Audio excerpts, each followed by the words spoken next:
എല്ലാവർക്കും നമസ്കാരം. Welcome to wellness with Vidhu. This is Vidhu Haridas, certified nutritionist and physical and mental wellness promoter. നമ്മൾ കഴിഞ്ഞ വീഡിയോയിൽ തൈറോയിഡ് എന്താണെന്ന് പഠിച്ചു, ഹൈപ്പോ തൈറോയിഡ് എന്താണെന്ന് പഠിച്ചു, ഹൈപ്പോ തൈറോയിഡ് എന്താണെന്ന് മനസ്സിലാക്കി. ഒരു മൂന്നാമത്തെ ടൈപ്പ് ഓഫ് തൈറോയിഡും കൂടി ഉണ്ട്, ഹാഷിമോട്ടോ തൈറോയിഡൈറ്റിസ്. എന്താണത്? നമ്മൾ നേരത്തെ മനസ്സിലാക്കിയ പോലെ അത് കഥ പോലെ തന്നെ നമുക്കിത് മനസ്സിലാക്കാം. നമ്മുടെ ശരീരം ഒരു വലിയ കമ്പനി പോലെ, CEO മുതൽ എനർജി ഡിപ്പാർട്ട്മെൻറ്റായ തൈറോയിഡ് ഗ്ലാൻഡ് വരെ പ്രവർത്തനങ്ങൾ നമ്മൾ മനസ്സിലാക്കിയിരുന്നു. ഈ ഓഫീസിൻ്റെ സെക്യൂരിറ്റി ഗാർഡ്സ് ഓഫീസിന് എഗെയിൻസ്റ്റ് ആയ എങ്ങനെയിരിക്കും നമുക്ക് നോക്കാം. അതായത് എനർജി ഡിപ്പാർട്ട്മെൻറ്റായ തൈറോയിഡ് T3 T4 എന്ന ഹോർമോൺസിനെ പ്രൊഡ്യൂസ് ചെയ്തുകൊണ്ടിട്ട് എല്ലാ വർക്കേഴ്സിനെയും ആക്റ്റീവായിട്ടും എനർജറ്റിക് ആയിട്ടും ബാലൻസ്ഡ് ആയിട്ട് നിൽക്കാനായിട്ട് ഹെൽപ്പ് ചെയ്യണം. മാനേജറായിട്ടുള്ള പിറ്റ്യൂട്ടറി ഗ്ലാൻഡ് തൈറോയിഡ് ഡിപ്പാർട്ട്മെൻറ്റിലേക്ക് മെസ്സേജ് കൊടുത്തിട്ടുണ്ട്, അതായത് TSH കൊടുത്തിട്ടുണ്ട്.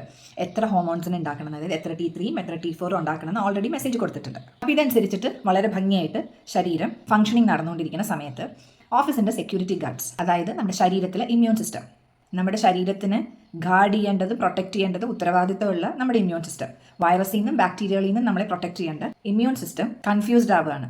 അവർ തെറ്റിദ്ധരിക്കുകയാണ് തൈറോയിഡിൻ്റെ വർക്കേഴ്സ് അവരുടെ എനിമീസ് ആണെന്ന്. എന്നിട്ട് തൈറോയിഡ് ഡിപ്പാർട്ട്മെൻറ്റിനെ അങ്ങോട്ട് അറ്റാക്ക് ചെയ്യാണ്. കുറേശ്ശെ അറ്റാക്ക് ചെയ്ത് അതിൻ്റെ വാൾസൊക്കെ നശിച്ചു പോയിക്കൊണ്ടിരിക്കും. എല്ലാ വർക്കേഴ്സും ഭയങ്കരമായിട്ട് ടയേർഡായി പോകും. ഹോർമോൺ പ്രൊഡക്ഷൻസ് വളരെ സ്ലോ ആയിട്ട് പോകും. മാനേജറായ പിറ്റ്യൂട്ടറി ഇത് ശ്രദ്ധിച്ചിട്ട് TSH പിന്നെ അയച്ചുകൊണ്ടിരിക്കുക, അതായത് മെസ്സേജസ് അയച്ചുകൊണ്ടിരിക്കുക. പക്ഷേ തൈറോയിഡ് ഡിപ്പാർട്ട്മെൻറ്റ് ടു ഡാമേജ്ഡ് ആയിപ്പോയി, അവർക്ക് ഒരു കാര്യം ചെയ്യാൻ പറ്റാത്ത അവസ്ഥയിൽ. അപ്പോൾ TSH മെസ്സേജ് വന്നുകൊണ്ടിരിക്കുന്നതിന് TSH കൂടിക്കൊണ്ടിരിക്കും. T3 T4 തീരെ ഇല്ലാത്ത അവസ്ഥയിലേക്ക് വളരെ കുറവായിട്ട് വരും. കാരണം ആ തൈറോയിഡ് ഡിപ്പാർട്ട്മെൻറ്റ് യാതൊരു രീതിയിലും വർക്ക് ചെയ്യാൻ പറ്റാത്തൊരവസ്ഥയിലേക്ക് അവർ നശിച്ചുകൊണ്ടിരിക്കുകയാണ്. ഈ ഒരു അവസ്ഥയാണ് ഹാഷിമോട്ടോ തൈറോയിഡൈറ്റിസ് എന്ന് പറയുന്നത്.